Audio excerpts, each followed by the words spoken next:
Good afternoon. My name is Chief Harry Hess. I'm the Chief of Police at City of Avondale State's Police Department. This afternoon, we're going to be discussing some security tips in our security webinar.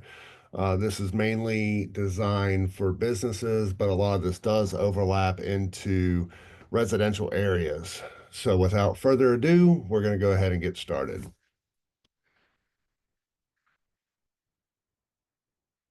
So the Avondale State's Police Department is dedicated to providing a safe environment for all residents, business owners, and visitors. AEPD has created the security checklist to help our business owners assess their businesses on your own for the safety and security of their employees and patrons.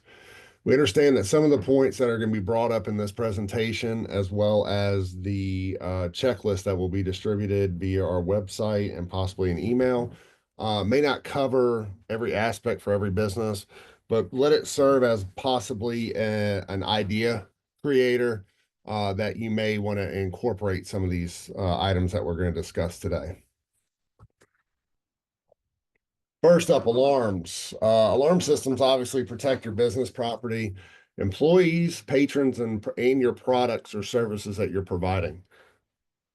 Additionally, your basic, when you hear alarm, you think of window sensors, door sensors, but a lot of times alarms have other additional features besides burglary protection, such as fire smoke detection. They may have a panic button or an option of installing panic buttons throughout your business, as well as individual first responder response for medical, individually fire, and police. With your alarms, are your sensors and or triggers placed appropriately? And by that, what I'm talking about is, are your doors armed or have sensors on them, windows, and your alarm panel itself is a sensor or trigger? Also, are your sensors, triggers, in good working order? Just like anything else, over time, your sensors may have to be replaced or may stop functioning, and we highly suggest that you check these on a regular basis, as well as check your system as a whole. You can do this by contacting a lot of your alarm systems and letting them know that you want to run a actual full system check and actually set the alarm off without having it dispatched to first responders or police. Do you arm the alarm when your staff is not present? Is this a regular practice also? Do your employees know what to do in case of a false alarm? A lot of times we get alarms and we arrive and the employees don't know how to cancel an alarm or what's expected of your employees when law enforcement arrives to address an alarm. Do you cancel alarms that you receive? Prime example of this is, if you're getting alarms and canceling them because of the number, that's a clue to possibly check your system, because if you're getting a lot of false alarms, there's probably a bad sensor. But additionally, we don't suggest that you cancel alarms until you can 100% be certain that there's nothing going wrong at the location, especially in the middle of the night. Exteriors of your business. Inspections of the exterior of business are often overlooked, but can identify possible vulnerabilities to the business. We need to take our time and regularly inspect the exterior of the business or building as a whole. Are lights properly working? Are there lights that illuminate all exits and entrance? And do the lights, or do you need additional lighting in your area, which could be done by spotlights, floodlights, or professionally installed lights through permits? Are shrubs and bushes blocking the line of sight in or out of your businesses? Overgrown shrubs we see often blocking windows, and you cannot see who's coming in until they're already in the business, or as you're leaving, seeing outside to check the parking lot for any suspicious activities. Additionally, in addition to bushes and shrubs, are there just generic obstructions for your line of sight in and out of the businesses, such as banners, posters that are not transparent, you can't see through? Are trash and dumpster areas visible? And by that, are they lit? A lot of times businesses take the trash out at towards the end of the night before they close. Ensuring that the trash cans dumpster areas are visible and well lit can offer a sense of safety to your employees to make sure there's no suspicious activities. And then outdoor furniture is secured after hours. I'd hate to see a chair used to break a window at a business, but also to prevent theft of patio furniture, benches, items like that outside your business. We're going to move to the interior, and inspecting the interior business is key to identify not only safety, security concerns, but also safety concerns for your staff and patrons. Do you inspect the interior lighting? In addition to that, do you timely replace the light bulbs when you notice that they are out? Are hallways free of debris and well lit enough to see anyone hiding? This more goes for towards the end of night, which we'll touch on in a bit. Is access to employee areas, offices restricted and secured? What we're talking about there is if you have an employee locker room or employee only areas need to be physically secured to prevent any patrons or any unauthorized entry to protect your employees' personal belongings and or business items. And then if you still use time clocks or time cards, are they in a secured areas? Oftentimes, if you're still using time cards, you may have identifying information on those for your employees, and you want to ensure that your employees' information is secured. So, talking about opening and closing protocols, opening and closing times have the highest concerns for employees due to potential vulnerabilities, which can easily be addressed. So at opening and closing, do you have a manager always present? The managers are generally senior employees that have worked their ways up. They know how to deal with certain things that may come up versus a new hire opening it. Additionally, are you is only one employee opening and closing, or do you have multiples? There's safeties in numbers, and we highly suggest that you open and close your businesses with at least two employees.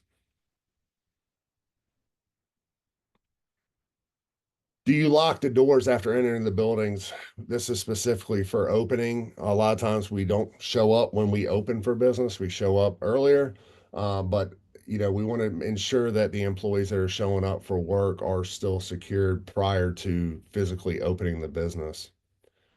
Is there an inspection of the interior once inside? We get in a routine of coming in, getting to work, let's set up our stuff and get to the day, but we fail to look around. And by looking around, you can identify signs of attempted burglaries, as well as any safety concerns from overnight, items that may have fallen. Just being aware of your surroundings once you're inside. At closing time, at your physical closing time, do you let anyone in after closing time? If you close at 8 p.m., that should be when you go and actually, and this is the next point, is go ahead and lock the doors and then let your patrons out one at a time when they finish their transactions after closing to prevent those late night people coming in and causing you or distracting you to stay open later. We're going to briefly touch on handling emergencies. Ensuring that everyone within your business knows how to handle potential emergencies will ensure a smooth and coordinated response by emergency personnel to the situation and during the investigation afterwards. We don't want anyone to become a victim, but in a case of an emergency or a crime, making sure your employees know how to handle themselves and what's going to be expected is key. Do you have policies, and are your employees trained on how to handle situations such as a theft or shoplifting? If there is an armed robbery or a robbery attempt to the business or to your employees, do they know how to handle responses to alarms? Do they know how to handle responses to threats? And then general security issues, such as like an unruly patron. Do you guys have policies in place, and are they trained and people know how to handle these type of situations? Is the following information posted near or on business phones: the business name itself, the street address, and the business phone number. A lot of times employees may forget the street address to where they work, but more importantly, if something happens and a patron needs to possibly dial 911, do they have this information to where they can get first responders there? One last item I want to touch on that was not included in the slides is video systems.